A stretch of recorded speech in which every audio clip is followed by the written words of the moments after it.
If you listened carefully to our first reading today, you would have noticed that there was one line that was echoed in the responsorial song.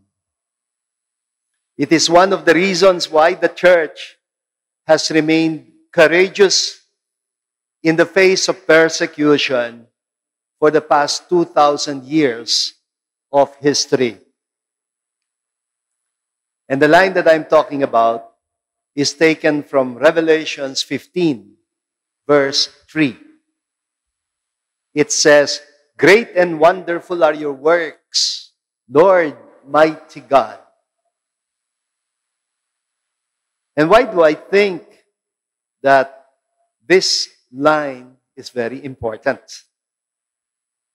Well, because when you truly believe that in spite all the odds, despite all the trials and developments that can cause you anxiety, one of the things that can easily calm us down and restore our sense of equanimity is the thought that God is in control, that God is at work, that the difficult times are only a prelude to greater things that are about to happen. After all, participants lang naman tayo sa trabaho ng pagliligtas na ginagawa ng Diyos. We are just participants in the redemptive mission of our one and only Messiah. Hindi tayo ang Messiah. Christ is. And we participate in His messianic work. He is the source of hope. Hope in the emergence of a higher humanity, of a greater humanity that bears the dignity of the image and likeness of God. Marangal ang tao. In the gospel, Jesus is saying basically the same thing. Huwag magpanik, even in the times of persecution. Not to be too concerned about defending ourselves or facing the odds of imprisonment or even death, but to consistently give testimony to God's mysterious and rather circuitous way of bringing about the redemption of the world.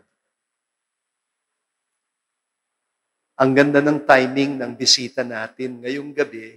We have with us Attorney Laila De Lima. Welcome ho, ma'am.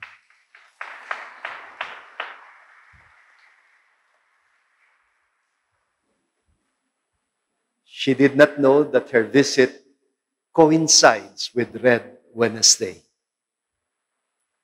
I am reminded of the 3 young men in the book of Daniel who were sentenced to death by being thrown into a fiery furnace. They were literally thrown alive into a crematorium, but they came out alive. They survived it.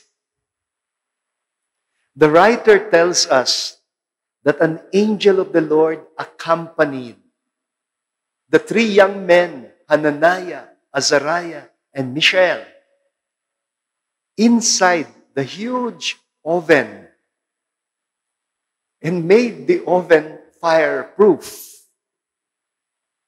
This must have been the biblical passage that inspired that line in the song, "Be not afraid." Well, I meant the 3 young men were made fireproof, not the oven, because the fire was actually very strong. But do you remember that song, "Be Not Afraid"? I think ito yung inspiration for that line that says, if you walk amidst the burning flames, you shall not be harmed. If you stand before the fire of hell, and death is at your side, know that I am with you through it all. And did not Jesus also tell his disciples in Matthew chapter 10, verse 28, huwag daw tayong matakot doon sa mga ang kaya lang nilang saktan ay ang katawan, pero hindi nila masaktan ang kaluluwa. Do not be afraid of those who can kill the body, but cannot touch the soul. Be afraid, rather, of the one who can destroy both soul and body into Gehenna. How could that not make the early Christians face the lions with courage and made them brave the orders of Emperor Nero, the orders of execution? Pero syempre, dahil tao lang naman tayo, sometimes we can get so overcome by fear. Like Saint Peter himself. According to tradition, Saint Peter at some point decided to run away from persecution. And on his way out of Rome, na-meet ba naman niya sa kalsada si Jesus carrying his cross. He had a vision of Jesus carrying his cross, going to the opposite direction, going to the very city from which he was fleeing. And that's supposedly when Peter asked Jesus the famous question that became the title of a movie, Quo Vadis, Domine? Where are you going, Lord? And the answer of the Lord to Peter was, to Rome, in order to suffer and to die again. And as soon as he awoke from his vision, he made an about face and returned to Rome. And he died a martyr's death.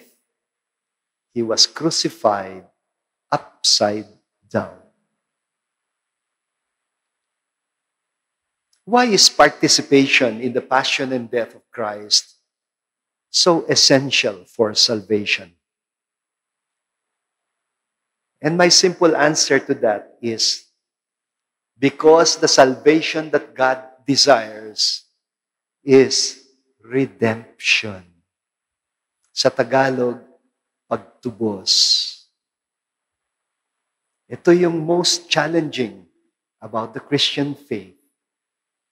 Kasi karamihan sa mga relihiyon, most religions in this world presuppose that salvation is possible only for the good and for the deserving. And that all sinners and the undeserving people will simply end up in hell. Well, I'm sorry, it is not so for Jesus. Kung iniisip ninyo na ang kaya lang iligtas ng Diyos ay ang mga mababait, hindi pa tayo Kristiyano. Wala naman yatang ka-challenge na magligtas ng mga mabubuti na at mababait. Redemption ang tawag natin dito. Because in Jesus, we no longer believe in a God who can save only the good. We believe rather in a God who loves unconditionally and who will not give up even on sinners. And that is why you keep hearing me make the distinction between person and action. Walang likas na masamang tao sa mundo. I keep telling you that. Kahit gaano kasama ang pwedeng gawin ng tao, hindi siya pwedeng maging likas na masama. At kapag gumagawa ng masama ang tao, something's very wrong. And we have to do something about it.